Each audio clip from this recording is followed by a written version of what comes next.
देखिए, भारत बंद स्पष्ट रूप से संविधान बचाने के लिए, आरक्षण विरोधी ताकतों को करारा जवाब देने के लिए, जिस तरीके से देश में आरक्षण को खत्म करने की पूरी तैयारी चल रही है सरकार के द्वारा और संविधान को कहीं ना कहीं छेड़छाड़ करने की तैयारी चल रही है सरकार के द्वारा।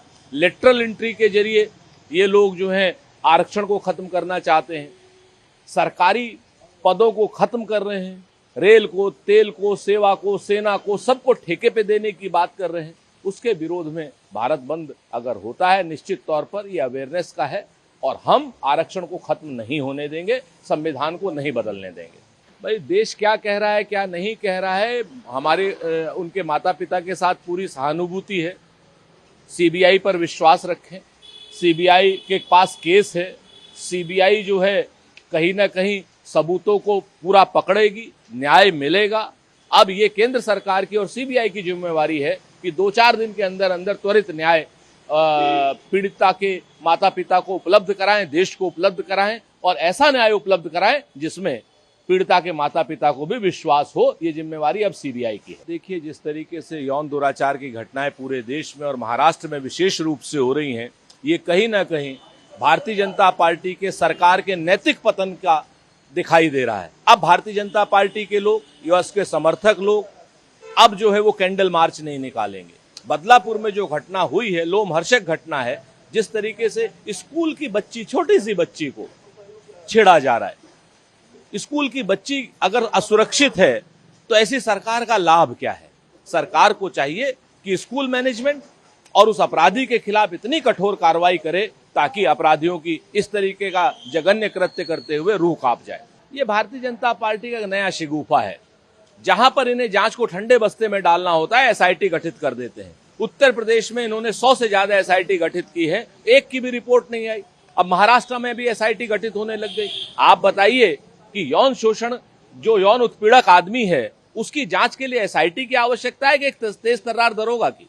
तेज तर्रार दरोगा दीजिए, वहां पर उनके खिलाफ जो अपराधी हैं उनके खिलाफ कठोरतम कानूनी कार्रवाई कीजिए ताकि इस तरीके का जघन्य अपराध करने से सब लोग कांपें। लेकिन भारतीय जनता पार्टी की सरकार तो कहीं ना कहीं आरोपियों को बचाने पर लगी हुई है, ऐसा हमारा आरोप है। भारतीय जनता पार्टी नीति, जो भी राष्ट्रीय मानवाधिकार आयोग के अध्यक्ष हैं, ये सब लीपापोती करने में लगे रहते हैं। हमारा तो मानना है कि 2 सप्ताह के भीतर क्यों, 2 दिन के भीतर क्यों नहीं, छोटी बच्ची का यौन उत्पीड़न हुआ है, छोटी बच्ची को दर्द दिया है उस क्या नाम जघन्य कुकृत्य ने।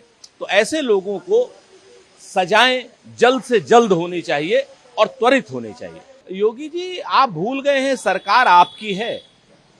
आपके यहाँ हाथरस जैसी घटना हो रही है, आपके यहाँ लखीमपुर जैसी घटनाएं हो रही हैं, आपके यहाँ कानपुर जैसी घटनाएं हो रही है और आपके यहाँ लखनऊ जैसी घटनाएं हो रही है। लखनऊ जैसे सभ्य शहर में जिस तरीके से महिलाओं को छेड़ा जा रहा है, ये सरकार अखिलेश यादव की नहीं है, ये सरकार भारतीय जनता पार्टी की है। आपको आरोप लगाना है तो इस्तीफा दीजिए, इंडिया गठबंधन की सरकार आने दीजिए और उसके बाद आरोप लगाइए। इस तरीके के आरोप आपके मुंह से शोभा नहीं देते हैं। आप मुख्यमंत्री हैं, मुख्यमंत्री का काम करके दिखाना होता है, बयानबाजी करना नहीं। बिल्कुल सही कहा श्री मल्लिकार्जुन खड़गे साहब ने। राज्यसभा में अगर कांग्रेस के पास और इंडिया गठबंधन के पास बहुमत होगा, हमारे पास राज्य सरकारें होंगी, तो निश्चित तौर पर संविधान बदलने की कोई भी साजिश भारतीय जनता पार्टी की सफल नहीं हो पाएगी।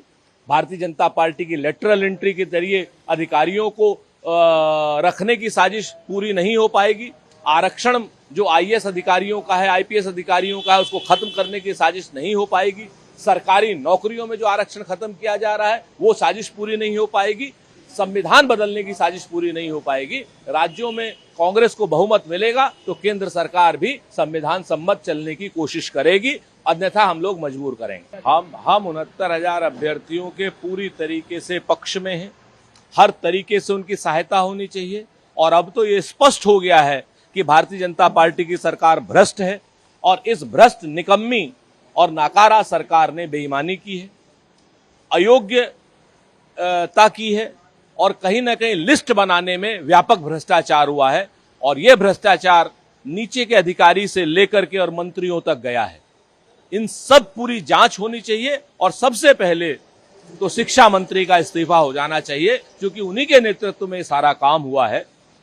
अब कोर्ट को भी मान लिया है योगी सरकार ने, तो अब ये योगी सरकार को चाहिए कि सारे के सारी व्यवस्था में जितने लोग शामिल थे उन सबको कठोर कार्रवाई हो और उन सबको जेल भेजा जाए।